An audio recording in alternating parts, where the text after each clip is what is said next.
आज का जो विषय है वो है आदि संत की वाणी। कबीर कहे सो दिन बड़ो, जा दिन साधु मिलाय। अंक भरी भरी मिलिए, पाप शरीर नसाय। साहब कहते हैं कि सोई दिन बड़ा है और अच्छा है जिस दिन संत का दर्शन प्राप्त होता है। हृदय खोलकर यानी पूर्ण रूप से संत से मिलें। संत के मिलने से, संत के दर्शन से शरीर का पाप सब नष्ट हो जाता है। अतः संत का दर्शन समय समय से करना चाहिए। आगे देखिए साहब जी क्या कहते हैं। साधु मिले साहेब मिले, अंतर रहि न रोग।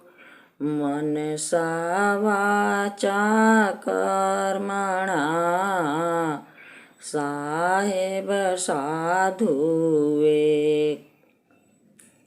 साहब जी का कहने का भाव यह है कि संत मिलने पर सद्गुरु मिलते हैं और सद्गुरु मिलने पर प्रभु मिलते हैं।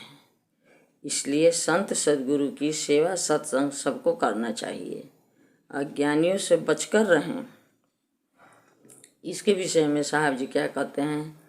संत समागम परम सुख, अन्य अन्य सुख और।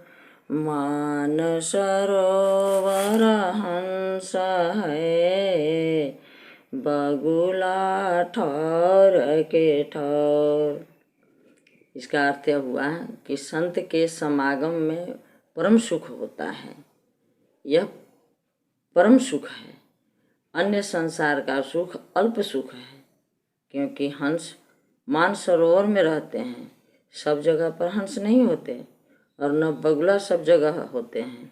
भाव यह है कि हंस कम है और बगुला अधिक है। संसार में संत कम होते हैं और भेषधारी साधु पंडित ज्ञानी अधिक होते हैं। आगे देखिए साहब जी क्या कहते हैं। चंदन जैसा संत है, सर्प रूप संसार। अंग ही में लपटा रहे, छाड़े नाही विकार।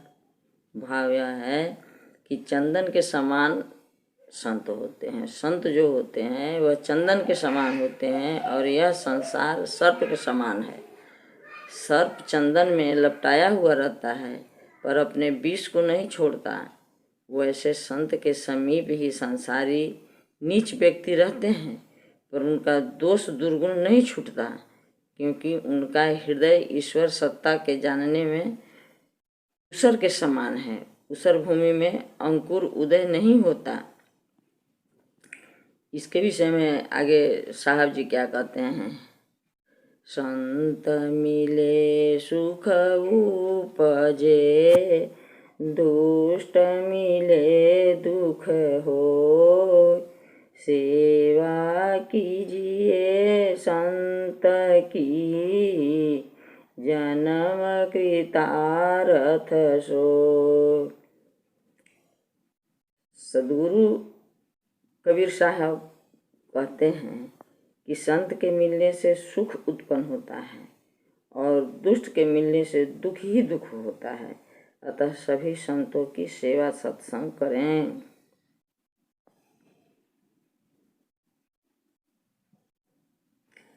नीति मधुमत जग प्रकाशन, भक्त वत्सल नाम है। लोक जीवन भाव भागे, जनक मन विश्राम है। बोलिए सतगुरुदेव भगवान की जय।